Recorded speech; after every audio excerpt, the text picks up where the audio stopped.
ಜಿಲ್ಲಾಡಳಿತ, ಜಿಲ್ಲಾ ಪಂಚಾಯಿತಿ, ಮಹಾನಗರ ಪಾಲಿಕೆ ಹಾಗೂ ಸಮಾಜ ಕಲ್ಯಾಣ ಇಲಾಖೆಯ ಸಹಯೋಗದಲ್ಲಿ ರಾಯಚೂರಿನಲ್ಲಿ ಇಂದು ದೇಶದ ಮಾಜಿ ಉಪ ಪ್ರಧಾನಿ ಹಾಗೂ ಹಸಿರು ಕ್ರಾಂತಿಯ ಹರಿಕಾರ ಬಾಬು ಜಗಜೀವನ್ ರಾಮ್ ಅವರ 119ನೇ ಜನ್ಮ ದಿನಾಚರಣೆ ಹಮ್ಮಿಕೊಳ್ಳಲಾಗಿತ್ತು.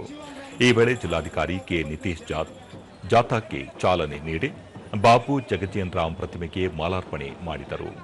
ಈ ಸಂದರ್ಭದಲ್ಲಿ ಜಿಲ್ಲಾ ಪಂಚಾಯಿತಿ ಮುಖ್ಯ ಕಾರ್ಯನಿರ್ವಹಣಾಧಿಕಾರಿ ಈಶ್ವರ್ ಕುಮಾರ್ ಕಾಂದು, ಮಹಾನಗರ ಪಾಲಿಕೆ ಆಯುಕ್ತ ಜುಬಿನ್ ಮಹಾಪಾತ್ರ, ಪೊಲೀಸ್ ವರಿಷ್ಠಾಧಿಕಾರಿ ಅರುಣಾಂಶು ಗಿರಿ ಸೇರಿದಂತೆ ಹಲವರು ಪಾಲ್ಗೊಂಡಿದ್ದರು.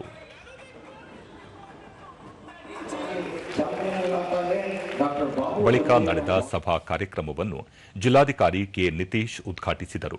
ಬಾಬು ಜಗಜೀವನ್ ರಾಮ್ ಜೀವನ ಕುರಿತ ಛಾಯಾಚಿತ್ರ ಪ್ರದರ್ಶನ ವೀಕ್ಷಿಸಿದರು.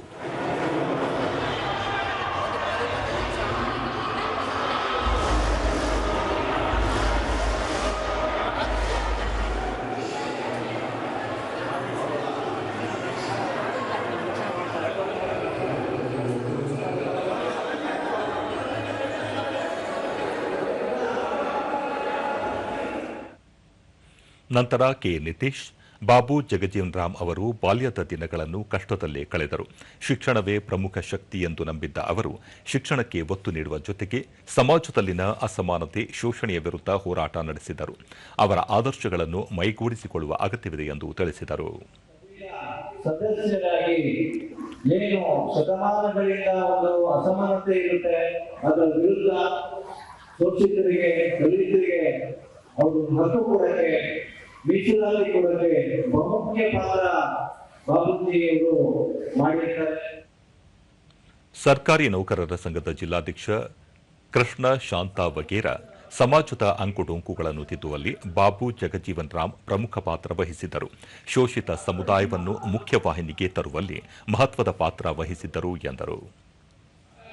ಬಾಬುಜಿಯವರು ಪಟ್ಟಿರ್ತಕ್ಕಂಥ ಕೊಡುಗೆಗಳು, ಅವರು ಪಟ್ಟಿರ್ತಕ್ಕಂಥ ಒಂದು ಪರಿಶ್ರಮ, ಅವರು ಇಟ್ಟಿರ್ತಕ್ಕಂಥ ಒಂದು ದೂರದೃಷ್ಟಿ ಹಾಗೂ ಅವರು ಕಂಡಿರ್ತಕ್ಕಂಥ ಕನಸು, ಸಮಾಜದ ಒಂದು ಕನಸು ನಾವೆಲ್ಲರೂ ಕೂಡ ಏನಂದ್ರೆ ಕನಸು ಮಾಡುವ ನಿಟ್ಟಿನಲ್ಲಿ ಶಿಕ್ಷಣದಿಂದ ನಾವೆಲ್ಲರೂ ಕೂಡ ಉನ್ನತ ಮಟ್ಟದಲ್ಲಿ ಎಲ್ಲರೂ ಕೂಡ ಮುಂದೆ ಬರಬೇಕು.